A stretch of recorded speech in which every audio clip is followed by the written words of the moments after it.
guys, and welcome back. If you are new to my channel, I want to encourage you to go ahead and like, share, comment, and subscribe, okay?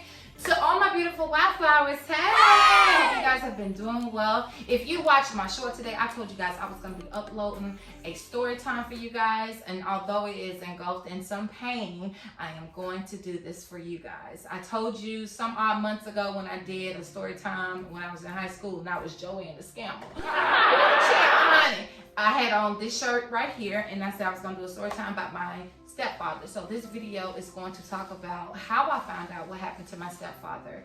And so without any further ado, let's get right into it. Video to show that scene from earlier. They actually saw a vehicle that was on the side of the road. There was a man inside suffering a gunshot wound. We don't know how many at this time, but he was taken to the hospital, Vanderbilt Medical Center, in critical condition. Now, okay guys, so 2017, July 2017, I woke up and had a vague memory of somebody possibly beating on my bedroom window. For a lot of people that do not know, I moved in to help look after my mother early part of 2017. And so I was staying there with her fiance, and of course my son. And so I was asleep during the night, and I woke up the next rising with this thought of maybe somebody was beating on my bedroom window, you know, between maybe 2 and 3 o'clock in the rising. I'm not all the way sure, but this is how it all happened. And so I finally get up, I check my phone, and I see what Metro Police have been calling my phone, and how I know this 862-8600, that is the phone number. And so it had called my phone twice. I don't recall it having a voicemail left on my phone, but I go through my normal routine. I'm looking at my phone, you know, because I just woke up, and I see that, and I'm like, what is going on? No other calls that came from anybody else. So first person I called was my mom, because my mom wasn't at home. She actually had been in the hospital for a few days, or maybe even a week. She was in ICU, and of course this is heart related. So you guys, like I said before, shuffle through my videos, find out more about me and what I'm talking about now in this story time. It all makes sense. And so I called my mom. I was like, hey mama, I said, Metro Police called my phone, you know, and now I remember somebody was beating on my window, my bedroom window, you know, during the night. I said, is everything okay? You know, where's Tremaine, which is my brother? I said, have you talked to him? Like, what's going on? It never dawned on me this had something to do with my stepfather. And so she was like, no, but I'm gonna check on both of them. So she called and did that. We hung up, she did that. She called me back, and she was like, well, your brother is at work, you know, so it ain't him. She said, but Steve is supposed to be at work, so he may be at work. I'm gonna send him a text message or something, she was saying. And long story short, she never got a hold of him. By the time I was headed out the door, because I was originally headed to go to work, by the time I get out the door, I noticed there's a Metro Police car, homicide detective car, stuck inside the door, in the door frame between the door and the screen door, storm door.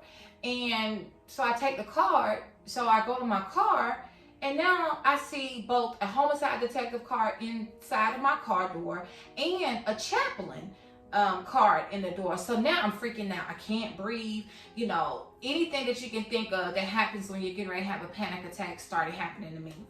So as I'm getting in the car, I got the car. As I'm getting in the car, I decide to call the detective. I got a voicemail. And so I called the chaplain, and so I got a hold of that person. So I'm talking to the chaplain. I'm like, hi. I give her the rundown, who I am, how I came about getting this card, you know, all of this. And so I learned that my stepfather was at Vanderbilt Hospital, which has a very great trauma unit and team, response team there. He's at the hospital fighting for his life. They didn't know if he was going to make it. Family needed to get there as soon as possible. And I'm trying to take all of this in, and I'm like, oh my gosh, my mom is in the hospital. How am I going to deliver this to her? Like, this is crazy. So again, I was headed to work, so I had to cancel work for the day. And now I'm just darting up to this very hospital my mom is at. It's the same hospital my stepfather is fighting for his life at, of course on a different floor. So I get to the hospital, I walk into my mom's room, I'm in hysterics. There's a whole team there, sitting there, because if you know anything about how doctors do their rounds, they got both, you know, the residents, student residents, and the doctors themselves and everything in the room doing rounds, coming up with this plan. So it's like 5 doctors in the room when I walk in, and I was just like, I have to interrupt y'all for just 1 second. Please excuse us. And then I just go to telling my mama what I've learned. So now she's in hysterics. You know, I didn't really know no other way to do it. It just felt so bad that I would have to come giving her that type of information. So I tell her what's going on. So we're both trying to comfort each other, and I tell her he's there. So now I'm helping her get us up together so I can get her to the floor he's on so she can see about him. I'm trying to get his mom's contact information because they don't live, his family is not originally from Nashville. They're from 30-minute city, small city, 30 minutes away. And so I get the contact information to get in touch with his mom so she can share the news with his siblings and anybody else that needed to know. And so I make a call to her, and I'm like, you know, this is taking place. It took her a second for it to even register to her that I'm talking about her son. And so she's like, oh my gosh. So everybody's freaking out, and I'm trying to be the medium here, and, you know, not even understand. I'm trying to process, why was I chosen to deliver this news? Why was it me that was chosen to facilitate what happens next after this devastating event? I just could not believe I had been placed in that position. It just took a lot out of me. Anywho, we finally get to see him and everything, and of course, within 24 hours, the decision came. Oh, I'm feeling emotional. Give me a second.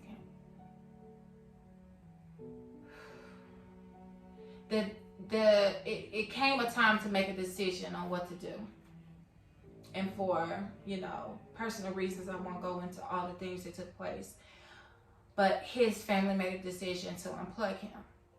And so that was very tough, you know. Even, you know, like I said, my mom was already in the hospital. And of course, she was still in the hospital throughout this whole thing. By the time it came time to make final arrangements, she had been discharged, you know. We were so grateful for that. But my stepfather played a very intricate role in my son's life. And he looked after my mom in ways that no other man would have been able to do for as long as she was sick, and all the things that had taken place, you know, even with her trying to get better, thinking she was going to be better and everything. So 2 years before my mom expired, we had lost my stepfather tragically at the hands of a 19-year-old boy who was looking to rob him. I don't know how we could have changed it, but it just pains my heart that so many people are hurting in the world because of gun violence, because of, you know, kids in possession of these weapons with no knowledge. Not only that, they're emotionally imbalanced, as I stated before, and they're out here looking for a way out of their trauma, of their pain, of their struggles, even if it costs someone else their life. We got to do better as people. But I did want to share that with you guys. There's this, it's a lot of pain out here in the world. And if we can do small things to make it a little bit better, I think we owe it to society. We owe it to ourselves. We owe it to the younger generations in our own families. Because this still hurts my son deeply. It still hurts me as well, but their relationship was very different. And I show so much gratitude for him existing in a space and time where I needed him most as a grandfather for my son, you know. And so with that being said, that is your story time. Rest in peace to my stepfather, to Stephen Dwayne Murray. I send so much love to his family. I'm sure they're still grieving. Parts of them are still grieving anyway. And so let's be mindful going forward, you guys. I didn't share this story just to tell my business. I shared this story to let you know that I too hurt from, you know, gun violence and a 19-year-old boy being responsible for cutting my stepfather's life short. That's a lot to deal with. And you really don't get over it. You just find a way to live. Don't forget to like, share, comment, and subscribe. And bring yourself to this awareness. And if there's something you can do to help and assist our youth, you know, going forward, I encourage you to do so. Until the next video, you guys take care of yourselves. Know that you are thought of, you are cared for, and you are loved. If nowhere else, you are here. and I'll see you guys then.